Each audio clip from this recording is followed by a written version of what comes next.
Similar initiatives are being implemented with regards to rail infrastructure, with focus on recapitalization, rehabilitation, and refurbishment.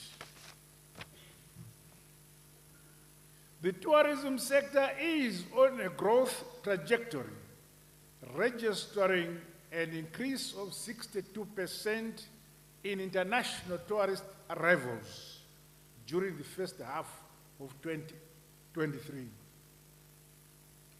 My government continues to accelerate the implementation of the Heritage-Based Education 5.0 model, aimed at producing goods and services for our country's socio-economic needs.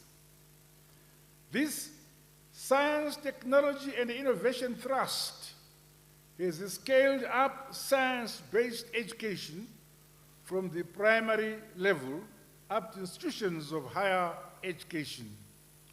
More of our young, talented boys and girls are registering patents and they're running viable startups across our economy. Mr. Speaker, sir, Madam President, the fiscal consolidation measures and reforms have ensured positive fiscal outcomes that are critical for budget stability and sustainability and lasting macroeconomic stability.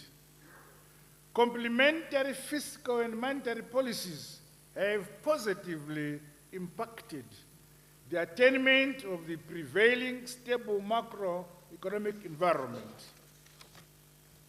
Going forward, the Second Republic remains resolute in implementing measures that ensure confidence in our domestic currency. Mr. Speaker, sir, Madam President, may I now turn to the legislative agenda, which must occupy the parliamentary schedule during this first session of the 10th Parliament. The Mines and Minerals Amendment Bill, Public Finance Management Amendment Bill, Medical Services Amendment Bill, Insurance Bill, and the Private Voluntary Organization Bill, which were outstanding from the 9th Parliament, must be concluded during the first session of this Parliament. Obsolete laws, such as the Frederick Clayton Trust Act, the Service of Documents Act, Settled Estates Leasing Act, and the War Marriages Validation Act should be repealed under the Repeal of Laws General Amendment Bill. New bills which will constitute the business of the first session include the Persons with Disabilities Bill and the Administration of Estates Amendment Bill. The Legal Practitioners Amendment Bill 2023 seeks to streamline the registration process for foreign legal practitioners. Also on the agenda will be the Inheritance and Succession Laws General Amendment Bill 2023, which aligns inheritance and succession laws to the Constitution and international best practice. The 10th Parliament is called upon to review the Water Act, the Zimbabwe National Water Authority Act, and the Plant Breeders Act. The much anticipated Climate Change Bill, seeking to regulate greenhouse gas emissions and facilitate low carbon development technologies, should be thoroughly debated towards strengthening appropriate institutions and funding mechanisms. The Parks and Wildlife Act is being amended, whilst a human wildlife conflict relief fund is being set up to offer monetary benefits to victims of human-wildlife conflict in our communities.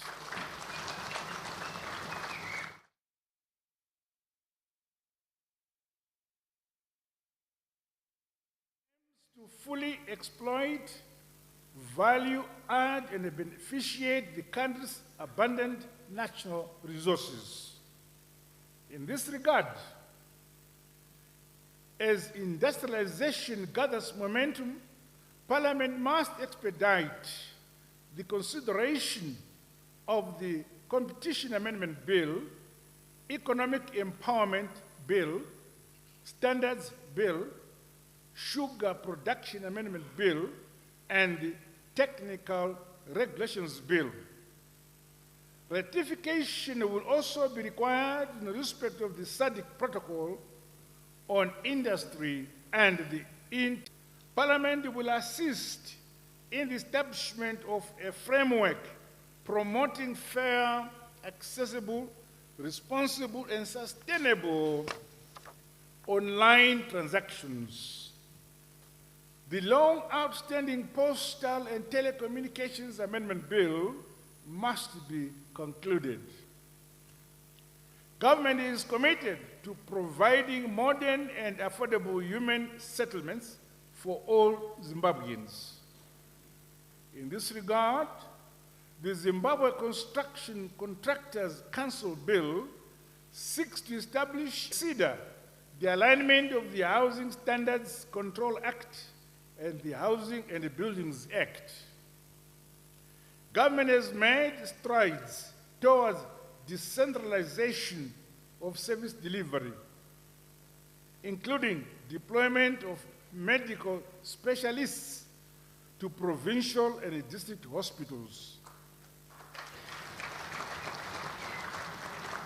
The Medical Aid Society's Regulatory Authority, Health Professions Act, Family Planning Council Act, and the Medicines and Allied Substances Control Act will be brought before this august House.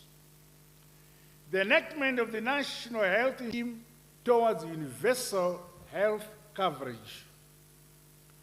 The Minister of Public Service, Labor and Social Welfare is expected to bring the National Productivity Institute Bill, Pensions and Amendment Bill, Occupational Safety and Health Amendment Bill, as well as the Human Resources Practitioners Bill for consideration by this House. Mr. Speaker, Madam President, especially among the youth, measures to tame the scourge by strengthening relevant institutions for effective coordination and the programming of activities will be instituted.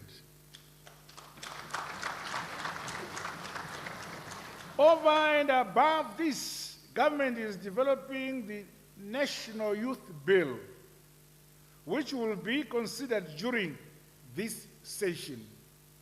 The bill will provide for mechanisms to facilitate mainstreaming of the youth in social, economic, and political spaces, as well as the sustenance of vocational training centers as hubs for local community development.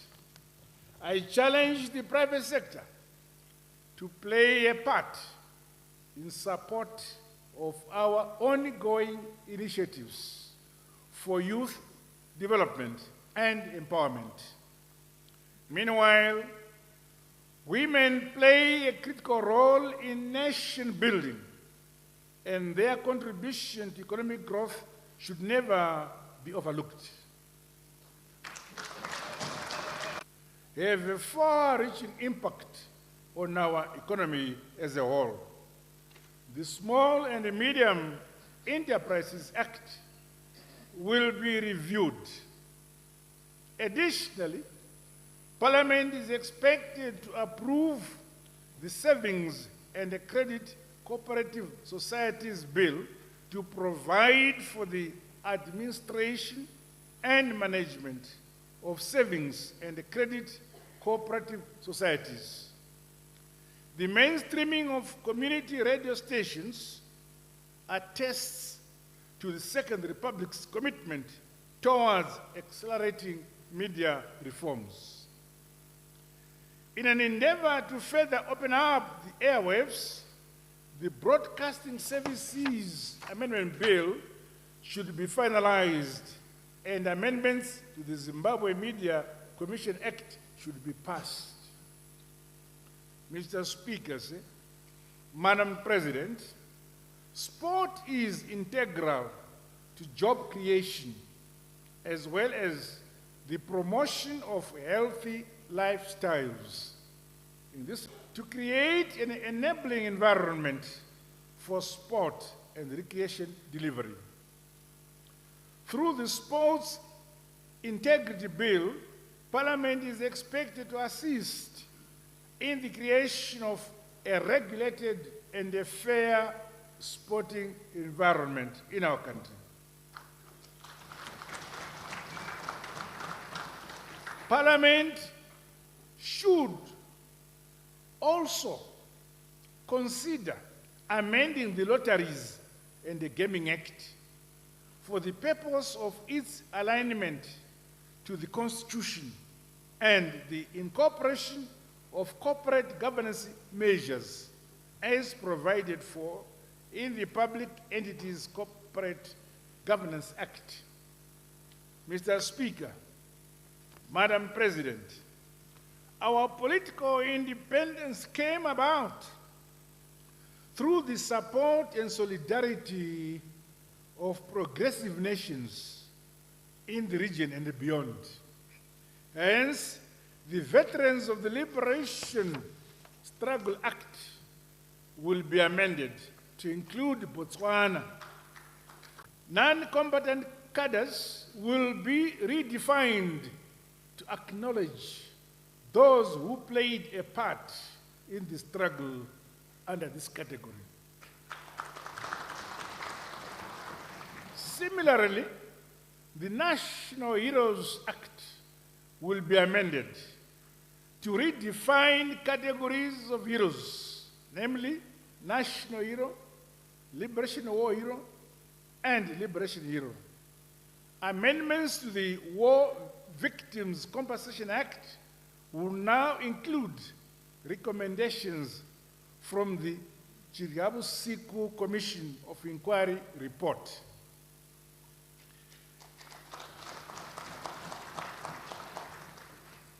As Zimbabwe's nuclear weapons, which seeks to complement the Nuclear Non-Proliferation Treaty, is expected to be tabled for ratification by the Ministry of Justice.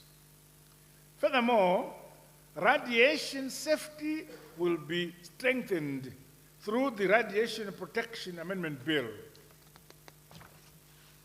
White settler regime during our liberation armed struggle harmed both combatants and the civilians alike.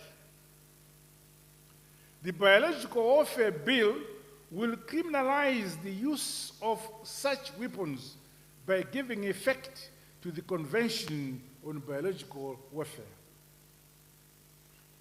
To operationalize the plan, this august House must amend the Trafficking of Persons Act. Other pending amendments include those that relate to the Immigration Act, Citizenship of Zimbabwe Act, National Archives of Zimbabwe Act, Private Censorship and Entertainment Control Act, and the Births and Deaths Registration Act. Mr. Speaker and Madam President, in concluding my address, I wish to commend the last Parliament.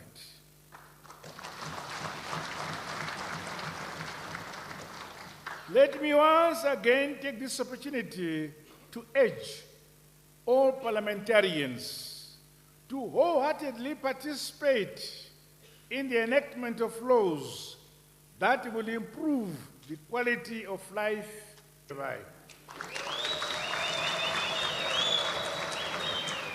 Ilizwe lakhiwa, libuswe, likulekhelwe ngabanikazi balo. Hallelujah. This august house should ensure that vision of peace building, bringing hope, national development, and the entrenchment of constitutionalism and deepening democratic practices in our motherland, Zimbabwe. In all our activities, let us safeguard our values. With the continued unity of purpose, we can accelerate our ongoing quest to build, modernize, and industrialize our great motherland, Zimbabwe. This weighty obligation of our people out of poverty and into prosperity. With these remarks, it is my distinct honor and privilege to wish the first session of the 10th Parliament of Zimbabwe officially open. God bless you all. God bless Zimbabwe. I thank you.